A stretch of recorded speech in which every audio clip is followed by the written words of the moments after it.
இந்த குழம்பு யாருக்கு தாங்க பிடிக்காது? 3 நேரம் கொடுத்தாலும் சலிக்காமல் சாப்பிட்ற சங்கத்தில் நானும் ஒருத்தி தான். ஸோ அந்த பருப்பு சாம்பார் எங்கள் வீட்டில் நான் எப்படி பண்ணுவேன்னா, சின்னதாக 2 கிளாஸ் பருப்புக்கு பெரிய சைஸ் தக்காளி 4, ஒரு 5-6 பல் பூண்டு ஆட் பண்ணி நல்லா வேக வச்சு எடுத்து வச்சுருக்கேன். கிட்டத்தட்ட ஒரு 6 விசில் விட்டு வேக வச்சு எடுத்து வச்சுருக்கேன்.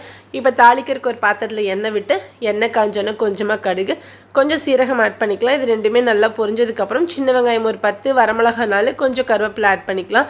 ஸோ சாம்பாருக்கு எப்போவுமே வெங்காயம் முழுசாக இருந்தால் தான் டேஸ்ட் நல்லாயிருக்கும்.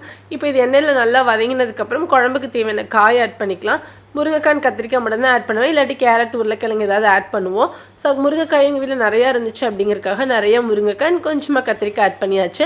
ஸோ சால்ட்டு கொஞ்சம் நான் ஆட் பண்ணிப்பேன் ஃபஸ்ட்டே, அப்போ தான் காயில் நல்லா உப்பு பிடிக்கும், காய் சாப்பிடும் போதும் டேஸ்ட் நல்லாயிருக்கும் அப்படிங்கிறதுக்காக சால்ட்டு கொஞ்சம் போட்டு நல்லா மிக்ஸ் பண்ணி விட்டுக்கலாம்.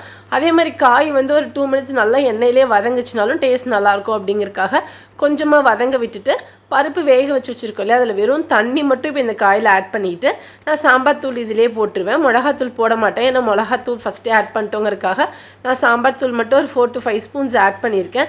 இப்போ இதை நல்லா எல்லாம் மிக்ஸ் பண்ணிவிட்டு 3 to 4 மினிட்ஸ் நல்லா இதிலே கொதி வரட்டும். அதுக்கிடையில் பருப்பை நல்லா மத்தில் நைஸாக கடைஞ்சி எடுத்துகிட்டு இப்போ இந்த பருப்பை இந்த தண்ணி கொதிக்க இல்லையா, அதில் நம்ம இப்போ ஊற்றிக்கலாம். ஸோ காய் நல்லா அந்த பருப்பு தண்ணியிலே வேகும் போது தான் டேஸ்ட் நல்லாயிருக்கும்.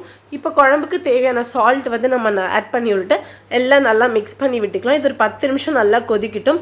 குழம்புக்கு தேவையான புளி கொஞ்சம் ஊற வச்சு நல்லா கரைச்சி எடுத்துக்கிட்டேன். ஸோ புளியை நல்லா ஃபில்ட்ரு பண்ணி ஊற்றிட்டேன், ஏன்னா புளி சக்கையெல்லாம் உள்ளே விழக்கூடாது அப்படிங்கிறதுக்காக நல்லா ஃபில்ட்ரு பண்ணி இப்போ ஊற்றிட்டு நல்லா ஒரு மிக்ஸ் பண்ணி விட்டுக்கலாம். ஒரு 15 மினிட்ஸ் இந்த சாம்பார் நல்லா கொதிச்சுன்னா சூப்பர் வாசனையாக இருக்குங்க, செம்மையாக இருக்கும். இந்த சாம்பார் நான் இப்படி தான் வைப்பேன், நான் எங்கள் அம்மா எனக்கு இப்படி தான் சொல்லி கொடுத்தாங்க. ஸோ அதனால் எங்கள் வீட்டில் நான் எப்போவுமே இதாக வைப்பேன். எல்லாத்துக்குமே இது ரொம்ப பிடிக்கும் இந்த மாதிரி சாம்பார் வைக்கிறது. ஒரு 15 மினிட்ஸ் கழிச்சு நல்லா கொதிச்சதுக்கப்புறம் கொத்தமல்லி தழை தூவி இறக்கி விட்டுடலாம். ஸோ நீங்களாம் எப்படி சாம்பார் வைப்பீங்கன்றதை எனக்கு கமெண்ட் பண்ணுங்கள். பிடிச்சிருந்துச்சுன்னா லைக் பண்ணிட்டு சேனல் சப்ஸ்கிரைப் பண்ணுங்கள். தேங்க்யூ.